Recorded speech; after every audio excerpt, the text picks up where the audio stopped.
que todos los seres son creados iguales y tienen el derecho a la vida, la libertad y la búsqueda de su felicidad. Por lo tanto, todos los animales tienen el mismo derecho natural a existir como cualquier otro ser vivo. Todos los animales tienen derecho a ser libres, a vivir su vida en sus propios términos, como se pretende por su naturaleza. Todo animal tiene derecho a comer, dormir, estar física y psicológicamente cómodo, móvil, sano, seguro y con todas sus necesidades naturales y esenciales. Como tal, todo animal debe estar libre de hambre, sed, desnutrición, malestar físico, agotamiento, reclusión en contra de su voluntad, maltrato abusivo o ocasiones crueles, dolor, lesiones y enfermedades, temor y angustia, y libre de expresar sus patrones normales de comportamiento. Todo animal tiene el derecho de reproducirse, vivir con sus hijos, familias o comunidades y mantener una vida social normal. Tienen derecho también a vivir en su medio ambiente, crecer al ritmo natural de su especie y mantener una vida que corresponda a su longevidad. Los animales no son propiedad o producto de los seres humanos y no son suyas para utilizar en su beneficio o sustento. Por lo tanto, para que sean libres de la esclavitud, explotación, opresión, victimación, brutalidad, abuso y cualquier otro tratamiento que desconoce su seguridad, voluntad y dignidad, no deben ser sacrificados para alimentos, asesinados a causa de sus pieles, por experimentación, motivos religiosos, utilizados para trabajos forzados, maltratados y asesinados, por deporte y entretenimiento, o que sean objeto de malos tratos para beneficio comercial, acosados, perseguidos y exterminados por placer, necesidad u otros fines. Los seres humanos debemos hacer todo lo que esté a nuestro alcance para proteger a los animales. Cualquier animal que depende de un ser humano tiene el derecho a la alimentación y atención, y no serán abandonados o asesinados. Los animales que han muerto deben ser tratados con respeto y dignidad, como seres humanos. Hacemos un llamado por la protección de estos derechos. Deben ser reconocidos y defendidos por la ley, como son los derechos humanos. Cualquier acto que comprometa el bienestar o la supervivencia de un animal o especie, o que ponga en peligro, contradiga o prive a un animal o especie de los derechos enumerados anteriormente, deben ser considerados como un delito y deben ser castigados.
Zoos and circuses teach misinformation and domination.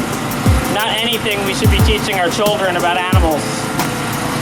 But there is reason for hope.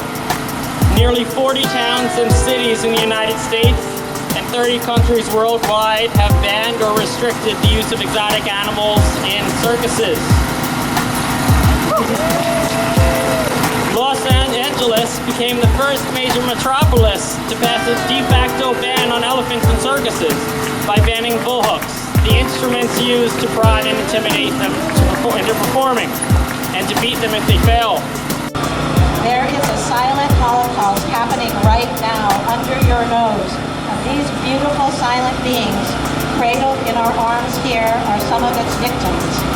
This Holocaust is silent to you who are not aware or don't know or would not see. But it is far from silent when you go inside the concentration camps, the death camps, the transport trains, the barracks, the killing floors, the gas chambers, the crematoriums. These other beautiful earthlings and souls, they no longer have a voice. So we are the voice of the voiceless. So when I ask you how many vegans here, I want you to dig into your heart and answer that question loud enough to speak for all the suffering beings on this earth. So how many vegans do we have in Union Square Park today? That's what I'm talking about.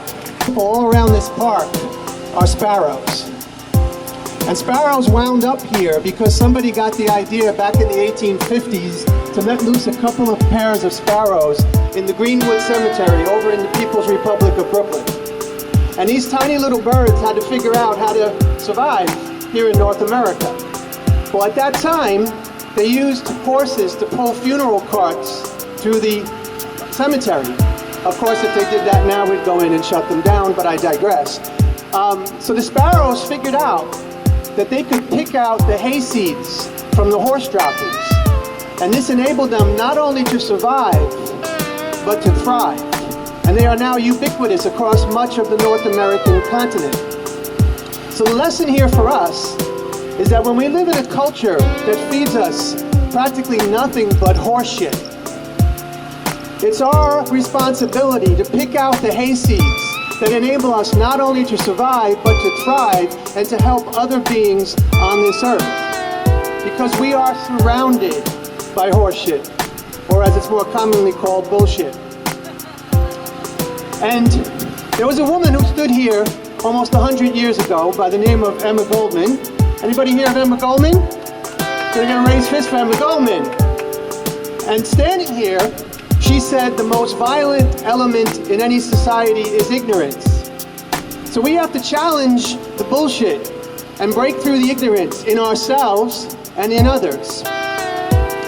And one of the best ways we can do that is by activating our natural, instinctual bullshit detectors. Because we're all born with them. The trouble is this culture teaches us not to use them. Now, I don't know about you, but when my bullshit detector is working properly and someone starts using words like happy meat and free-range chicken and humane slaughter, I automatically say, bullshit. What do you guys say? Bullshit! And if someone says those that liberate animals from fur farms and vivisection labs are terrorists, what do we say? Bullshit! What's that? Bullshit! There we go. So I'm going to urge each and every one of you to embrace activism as a lifestyle, to choose courage over conformity, to choose an open mind over your ego, to choose awareness over denial, and perhaps most of all, to choose solidarity over division. I say to you, peace and power to all species. Thank you for listening. Today was a really powerful event. Actually, every year they seem to get better and better. The organizing team for NARD seems to kick it up a notch and really bring forth the truth in a powerful way to the public. So far, it's been very good. I mean, the opening ceremony was very emotional.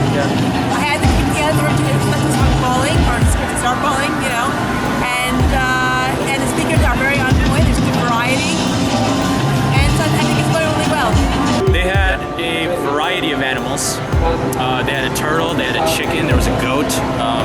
And it was really powerful to see these activists holding the carcasses that so many people see as food, they see as clothing, and it really brought forth the realities of the plight of animals.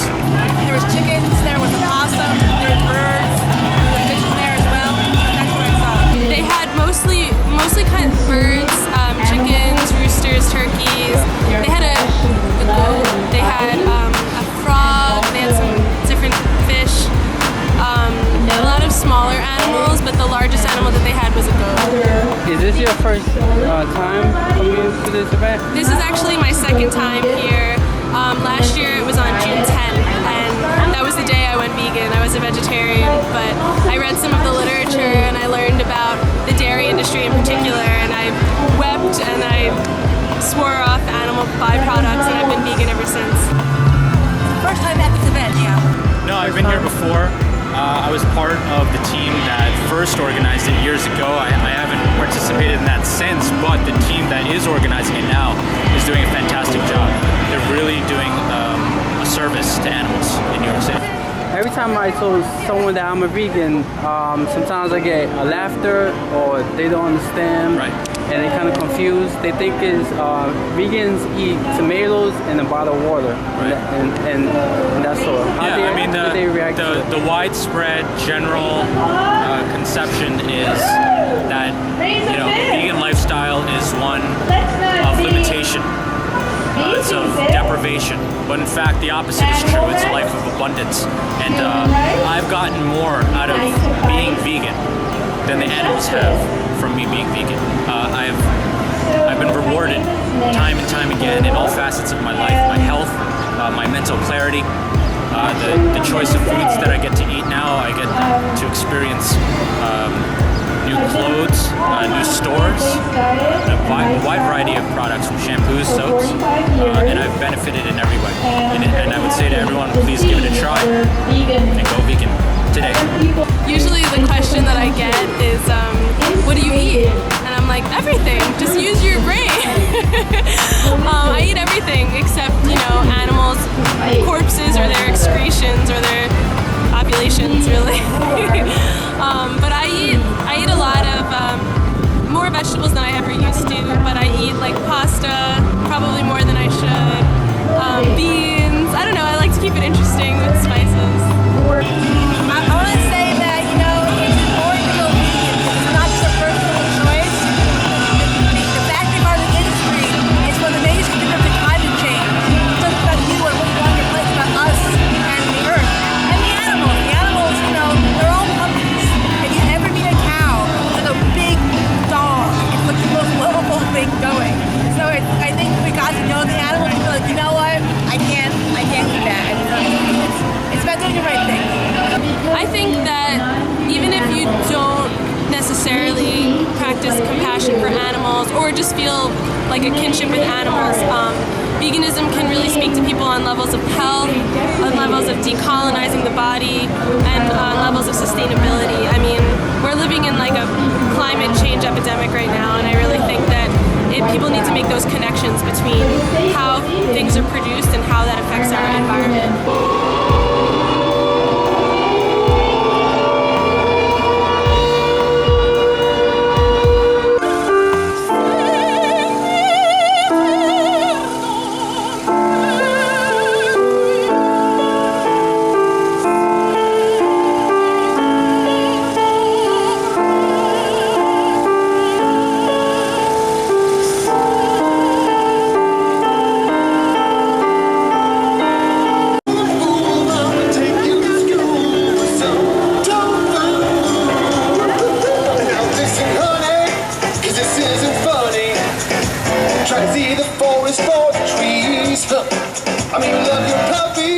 But you'll eat a bunny.